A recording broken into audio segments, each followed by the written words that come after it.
ओम शांति। आज है 5 नवंबर 2021 के ईश्वरीय महावाक्य। पहले सुनते हैं मुरली के मुख्य पॉइंट्स। बाबा ने कहा, तुम बच्चों को अतीन्द्रिय सुख तब फील होगा जब यह निश्चय करेंगे कि हम बेहद के बाप की संतान हैं। इस एक बात से ही खुशी का पारा चढ़ जाता है। यह है स्थायी खुशी की पॉइंट। तुमको बेहद का बाप पढ़ाते हैं तो कितना रेगुलर होना चाहिए। यह पढ़ाई ऐसी है जो बीमारी में भी बैठ क्लास में पढ़ सकते हैं। यहाँ कोई बहाना चल ना सके। गृहस्थ व्यवहार में रहते उस विदेही बाप को याद करो, किसी देहधारी को नहीं। तो बाबा गारंटी करते हैं तुम्हारे सब पाप भस्म हो जाएंगे। फिर कहा, अपने को खुशबूदार फूल बनाना है, अंदर कोई विकार की बदबू ना रहे। याद करने से ही खुशबूदार फूल बनेंगे, नहीं तो अक के फूल रह जाएंगे। बच्चों को सर्विस का शौक होना चाहिए। सर्विस में रहने से बहुत उल्लास रहेगा और याद की यात्रा भी नहीं भूलेंगे। आगे कहा, बहुत निरहंकारी बनना है। जितना हो सके हर कार्य अपने हाथों से करना है।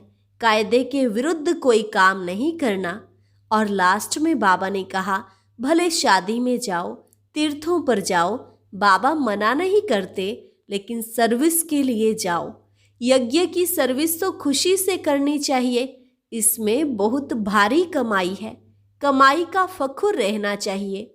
जो तुमको खिलाते हैं उनकी सर्विस तो जरूर करनी चाहिए। और अब सुनते हैं महावाक्यों को विस्तार से। मुरली का सार। मीठे बच्चे, विचार सागर मंथन कर सर्विस की भिन्न भिन्न युक्तियां निकालो, जिससे सबको बाप का परिचय मिल जाए। प्रश्न, बाप हरेक बच्चे को उच्च तकदीर बनाने की युक्ति कौन सी बताते हैं? उत्तर, अपनी उच्च तकदीर बनानी है तो अंदर से सब छीछी बुरी आदतें निकाल दो। झूठ बोलना, गुस्सा करना, यह बहुत खराब आदतें हैं। सर्विस का शौक रखो। जैसे बाप निरहंकारी बन सेवा करते हैं, ऐसे जितना हो सके औरों के कल्याण अर्थ रूहानी सेवा में बिजी रहो। गीत, मरना तेरी गली में, जीना तेरी गली में। ओम शांति। मीठे मीठे रूहानी बच्चों को पहली पहली यह पॉइंट समझनी और समझानी है कि बाप कौन है। बच्चों को अतीन्द्रिय सुख तब फील होता है जब निश्चय करते हैं कि हम बेहद बाप की संतान हैं। बस इस एक ही बात से खुशी का पारा चढ़ता है। यह है स्थायी खुशी की पॉइंट। तुम जानते हो, हम अपने को ब्रह्मा कुमार कुमारियां कहलाते हैं। यह है नई रचना। तो पहले सबको निश्चय करना है कि यह हमारा बाप है। बाप के नीचे फिर है विष्णु त्रिमूर्ति के चित्र पर। बाप से विष्णुपुरी का वर्षा मिलता है तो कितनी खुशी होनी चाहिए। यह निश्चय करा के फिर लिखाना चाहिए। विष्णु का अर्थ वैष्णव भी निकालते हैं। भारतवासी अच्छी तरह जानते हैं कि यह देवी देवताएं निर्विकारी थे। स्वर्ग में इन्हों का पवित्र प्रवृत्ति मार्ग था। गाते भी हैं, आप हैं संपूर्ण निर्विकारी, हम विकारी। सतयुग में संपूर्ण निर्विकारी हैं, कलयुग में संपूर्ण विकारी हैं। विकारी को पतित भ्रष्टाचारी कहेंगे। क्रोधी को पतित भ्रष्टाचारी नहीं कहा जाता। क्रोध तो सन्यासियों में भी होता है। तो पहले पहले परिचय देना है बाप का। ऊंचे ते ऊंचा बाप जब भारत में आता है तो यह महाभारी लड़ाई भी लगती है जरूर, क्योंकि परमात्मा आकर पतित दुनिया से पावन दुनिया में ले जाते हैं। शरीर का तो विनाश होना है। यह निश्चय होना चाहिए कि हमको बाप पढ़ाते हैं तो कितना रेगुलर होना चाहिए। यहाँ हॉस्टल नहीं है। हॉस्टल बनाए तो फिर बहुत मकान चाहिए। 7 रोज 4 रोज के लिए भी आते हैं तो भी मकान बहुत चाहिए। बाप कहते हैं गृहस्थ व्यवहार में रहे, सिर्फ बाबा को याद करो, बस बाबा ही पतित पावन है। बाप कहते हैं मुझे याद करो, मैं गारंटी करता हूँ तो तुम्हारे सब पाप भस्म हो जाएंगे। पहले तो यह लिखवा लेना चाहिए कि बरोबर हम शिव बाबा की संतान हैं, फिर विश्व के मालिक बने के हकदार बनते हैं। राजा रानी प्रजा सब विश्व के मालिक हैं। मेले प्रदर्शनी में जो भी समझने वाले हैं उनको बाबा डायरेक्शन देते हैं। मूल बात समझानी है कि ऊंचे ते ऊंचा भगवान एक ही है, वही ज्ञान का सागर पतित पावन है। ज्ञान का सागर है तो जरूर डायरेक्शन भी वही देंगे। कृष्ण तो दे न सके, शिव बाबा बिगर और कोई भगवान है नहीं। ब्रह्मा विष्णु शंकर भी देवताएं हैं। स्वर्ग में है दैवी गुण वाले मनुष्य, यहाँ कलयुग में है आसुरी गुण वाले मनुष्य। यह भी पीछे समझाना है। पहले पहले तो बाप का परिचय देकर सही करानी चाहिए। विचार सागर मंथन करके भिन्न भिन्न युक्तियां निकालनी चाहिए और बाबा को बतानी चाहिए कि बाबा इस प्रकार का प्रश्न पूछते हैं, इस प्रकार हमने समझाया। फिर बाबा भी ऐसी पॉइंट सुनाएंगे जो उनको असर पड़े।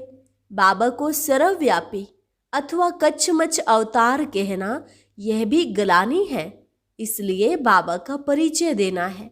बाबा ही विश्व का मालिक बनाते हैं। यह लक्ष्मी नारायण विश्व के मालिक थे, सतो प्रधान थे, फिर पुनर्जन्म लेते लेते तमो प्रधान बन गए हैं। फिर बाप कहते हैं मुझे याद करो तो सतो प्रधान बन जाएंगे। कोई भी धर्म वाले हो, बाप का संदेश सबके लिए है। उनको कहते हैं गॉड फादर लिबरेटर। लिबरेट करने जरूर पतित दुनिया में आएंगे। कलयुग अंत में सारी दुनिया ही तमो प्रधान है। जब सतो प्रधान बने तब नई दुनिया में जा सके। बाकी जो वहां नहीं आते वह शांति धाम में रहते हैं। यह बुद्धि में बिठाना है। जो समझे कि हमको उस बाप को याद करना है, कोई देहधारी को याद नहीं करना है।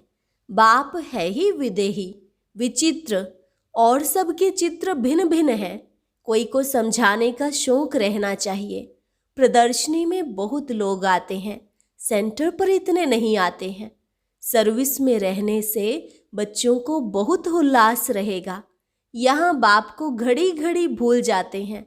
सर्विस में रहेंगे तो याद की यात्रा को भूलेंगे नहीं, खुद याद करेंगे, औरों को भी याद कराएंगे। तुम बच्चे पढ़ रहे हो, तुम्हारी बुद्धि में है हम राजाई जरूर लेंगे। यह याद रहने से भी खुशी रहती है, भूल जाने से घबराहट आती है। बाबा को लिखना चाहिए कि बाबा हम अतीन्द्रिय सुख में हैं, बाकी थोड़ा समय है, हम चले अपने सुख धाम। 63 जन्म हम बहुत बीमार रहे, कोई दवाई नहीं हुई तो नासूर बन गया, कोई की संभाल मिल न सकी, बीमारी अंदर घर कर गई। यह बीमारी ऐसी है जो सिवाय अविनाशी सर्जन के कभी छूट नहीं सकती। अभी सबके छूटने का टाइम है। पवित्र बन मुक्ति धाम में चले जाएंगे। कोई कहते हैं मुक्ति में रहना अच्छा है, पार्ट ही नहीं।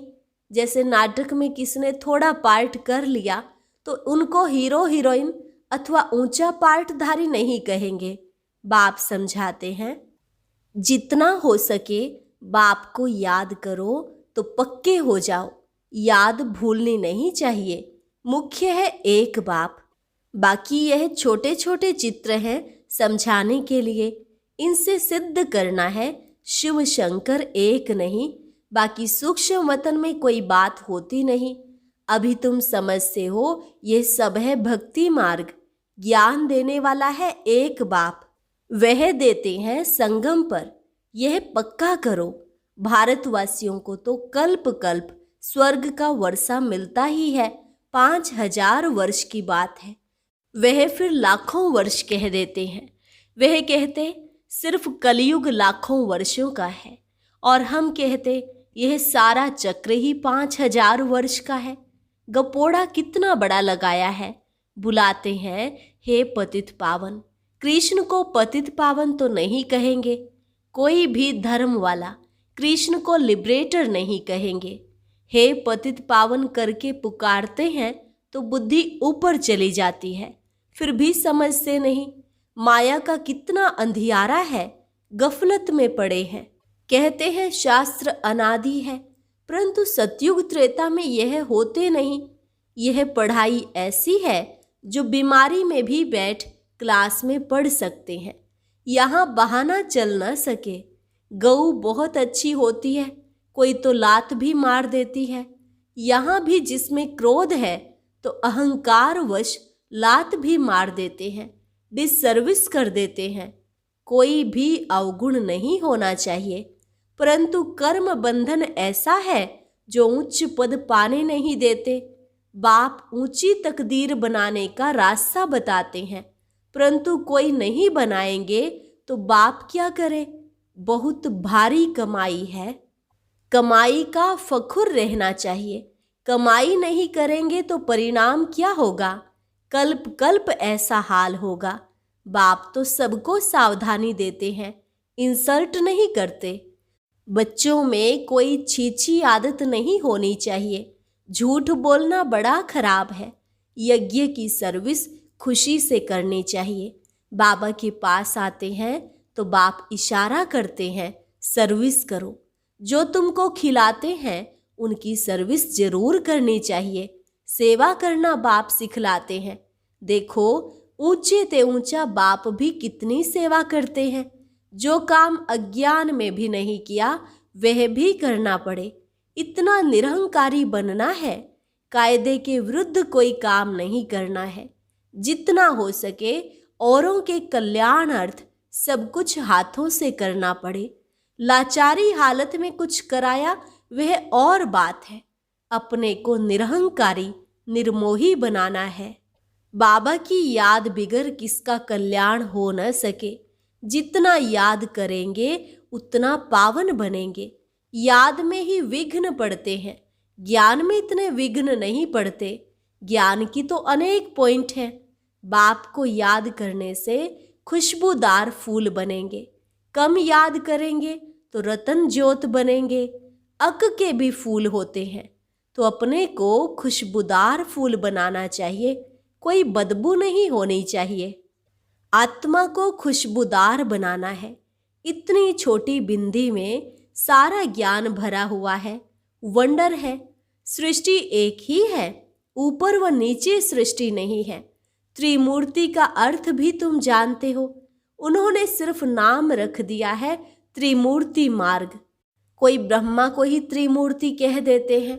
उनकी बायोग्राफी का कुछ भी पता नहीं। शास्त्रों में है श्रेष्ठाचारी मनुष्यों की जीवन कहानी। लक्ष्मी नारायण, राधे कृष्ण आदि हैं तो सब मनुष्य, परंतु औरों की जीवन कहानी को शास्त्र नहीं कहा जाएगा। देवताओं की जीवन कहानी को शास्त्र कहा जाता है। बाकी शिव बाबा की जीवन कहानी कहाँ है? वह तो निराकार है। खुद कहते हैं, मैं तो पतित पावन हूँ, मुझे सब फादर कहकर बुलाते हैं। मैं आकर स्वर्ग की स्थापना करता हूँ। भारत 5000 वर्ष पहले स्वर्ग था, अब फिर बनना है। कितना सहज है, परंतु पत्थर बुद्धि ऐसे हैं जो ताला खुलता ही नहीं है। ज्ञान और योग का ताला बंद है। बाप कहते हैं, घर घर में पैगाम दो कि ऊंचे ते ऊंचा है बाप। फर्स्ट फ्लोर मूल वतन, सेकंड फ्लोर सूक्ष्म वतन, थर्ड फ्लोर है यह साकारी दुनिया। अगर इन फ्लोर्स की भी बच्चों को याद रहे तो पहले बाबा जरूर याद पड़े। सर्विस के लिए भागना चाहिए। बाबा कहाँ भी जाने की मना नहीं करते। भले शादी में जाओ, तीर्थों पर जाओ, सर्विस करने जाओ, भाषण करो, बोलो एक है रूहानी यात्रा, दूसरी है जिस्मानी यात्रा। पॉइंट तो बहुत मिलती रहती है। वानप्रस्थियों के झुंड में जाकर सर्विस करो, उन्हों का भी सुनो, वो लोग क्या कहते हैं। हाथ में पर्चा हो, मुख्य 4-5 बातें लिखी हुई हो, ईश्वर सर्वव्यापी नहीं, गीता का भगवान कृष्ण नहीं। यह साफ लिख दो, जो कोई पढ़े तो समझे यह सच तो है, इसमें चतुराई बड़ी चाहिए। बाबा त्रिमूर्ति के लिए भी समझाते हैं। यह घड़ी घड़ी पॉकेट से निकाल देखते रहो, कोई को भी समझाओ, यह बाबा, यह वर्षा। विष्णु का चित्र भी अच्छा है। ट्रेन में भी सर्विस कर सकते हो। बाप को याद करो तो विश्व के मालिक बन जाएंगे। सर्विस बहुत हो सकती है, परंतु कोई को अक्ल आता नहीं है। बहुत पुरुषार्थ करना है। लड़ाई के मैदान में सुस्त थोड़े ही होना चाहिए, बहुत खबरदारी रखनी है। मंदिरों में बहुत सर्विस हो सकती है, बस बाबा कहते हैं मनमना भव, तमो प्रधान से सतो प्रधान बनो। मुख्य बात पक्की करा देनी चाहिए। बच्चों को सर्विस का बहुत ख्याल होना चाहिए। त्रिमूर्ति के चित्र में सारा ज्ञान भरा हुआ है। सीढ़ी भी अच्छी है। हर एक अपनी उन्नति चाहते हैं, धन कमाने की। छोटे बच्चों को भी युक्तियां सिखलाओ, सब ऑफरीन देंगे। कमाल है ब्रह्मा कुमार कुमारियों की, छोटे बच्चे भी इतना अच्छा ज्ञान देते हैं जो कोई सन्यासी आदि दे न सके। मुफ्त में चीज मिलेगी तो समझेंगे यह हमारे कल्याण के लिए देते हैं। बोलो यह फ्री है, आप भले पढ़ो, इनसे अपना कल्याण करो। शिव बाबा भोला भंडारी है ना, ढेर बच्चे हैं, बाबा को पैसे की क्या दरकार है। ट्रेन में भी तुम बहुत सर्विस कर सकते हो। आदमी अच्छा देखा तो झट उनको समझाए, चित्र दे देना चाहिए। कहो तुम अपना भी कल्याण करो और औरों का भी कल्याण करना। अच्छा, मीठे मीठे सिक्के लधे बच्चों प्रति माता पिता बाप दादा का याद प्यार और गुड मॉर्निंग। रूहानी बाप की रूहानी बच्चों को नमस्ते। रूहानी बच्चों की रूहानी बाप दादा को नमस्ते नमस्ते, गुड मॉर्निंग। धारणा के लिए मुख्य सार। पहली पॉइंट, कोई भी काम कायदे के विरुद्ध नहीं करना है। बहुत बहुत निरहंकारी निर्मोही रहना है। जितना हो सके हर कार्य अपने हाथों से करना है। यज्ञ की सर्विस बहुत खुशी से करनी है। पढ़ाई में कभी बहाना नहीं देना है। बीमारी में भी पढ़ना जरूर है। उल्लास में रहने के लिए सर्विस का शौक रखना है। वरदान, नॉलेज की लाइट माइट द्वारा विघ्न विनाशक बनने वाले मास्टर नॉलेजफुल भव।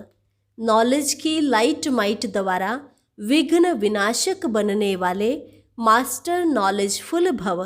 भक्ति मार्ग में गणेश को विघ्न विनाशक कहकर पूजते हैं, साथ साथ उन्हें मास्टर नॉलेजफुल अर्थात विद्यापति भी मानते हैं।